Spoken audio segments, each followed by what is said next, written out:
perempuan itu sebaiknya tidak melanjutkan pendidikan yang tinggi. Kasus-kasus pelecehan seksual terhadap perempuan Masih banyak yang dibatasi dengan masalah pendidikan, masalah karir, dengan hobi atau catcalling oleh laki-laki ketika atau lawan perempuan itu jenis. memiliki karir yang tinggi, maka akan sulit untuk mendapatkan seorang suami.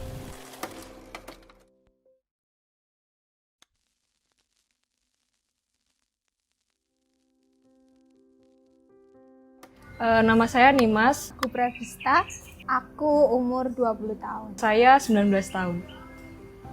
Ini kan kita mau bahas tentang gender. Nah, sebenarnya gender itu menurut Nimas sendiri apa sih? Kalau menurut saya, gender itu adalah sebuah gambaran bahwa laki-laki dan perempuan itu tidak hanya dibedakan dalam jenis kelamin saja, tetapi bisa dibedakan dengan fungsi dan perannya dalam kehidupan sehari-hari.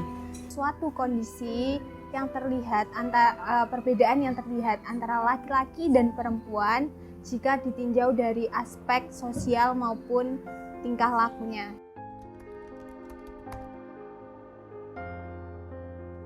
Kasus-kasus pelecehan seksual terhadap perempuan, terhadap laki-laki itu masih sangat marak di Indonesia.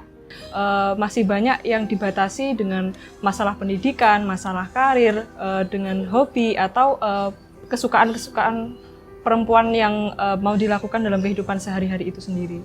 Hal ini mengindikasikan bahwasanya di Indonesia itu masih belum ada kesetaraan gender. Seorang laki-laki yang bilang ke saya, kalau saya itu lebih baik nggak pakai jilbab atau lebih cantik kalau nggak pakai jilbab. Kita seringkali di-catcalling oleh laki-laki atau lawan jenis. Stigma atau pandangan atau penentangan apa sih yang sering didapatkan sebagai seorang wanita? Kalau di lingkungan pribadi saya, khususnya saya kan tinggal di kota yang kecil.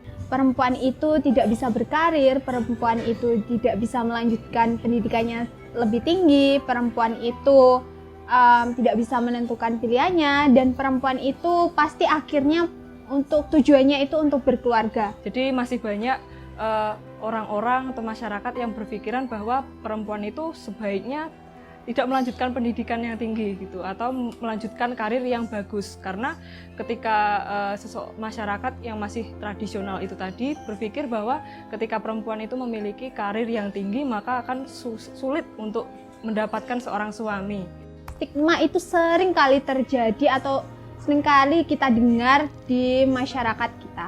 Tetangga-tetangga, orang-orang sekitar yang masih berstigma bahwa buat apa sih berpendidikan tinggi, buat apa sih perempuan berkarir atau memiliki hobi yang sama seperti laki-laki, seperti itu. Biasanya melalui sosial media, karena kan semakin hari semakin banyak sosial media yang beragam ya Mbak ya.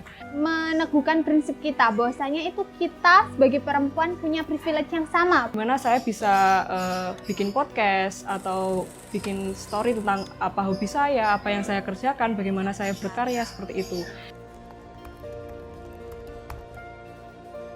Untuk melakukan sesuatu, aku itu lebih berani. Kita jadi paham bahwa peran perempuan itu juga sangat penting dalam rumah tangga. Berpikiran bahwa laki-laki saja yang bekerja itu menurut saya kurang tepat. Tidak memikirkan stigma-stigma buruk atau stigma-stigma yang hidup di masyarakat tentang perempuan. Jadi aku lebih berani untuk mengembangkan diri aku dan juga untuk mencapai mimpi-mimpi yang telah aku rancang tanpa memikirkan stigma-stigma yang ada di masyarakat.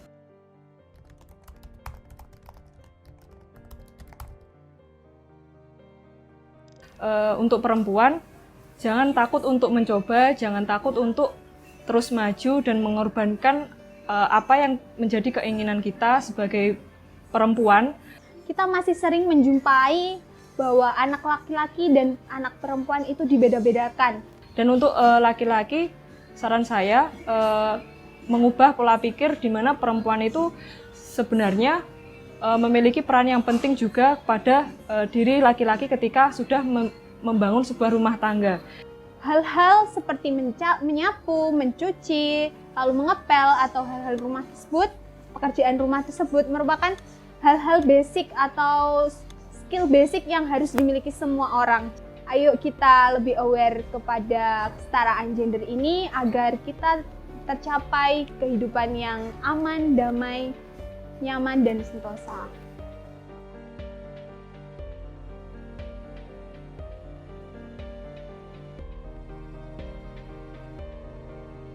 gender equality is not a zero-sum game. It's not a win-lose. It is a win-win for everyone.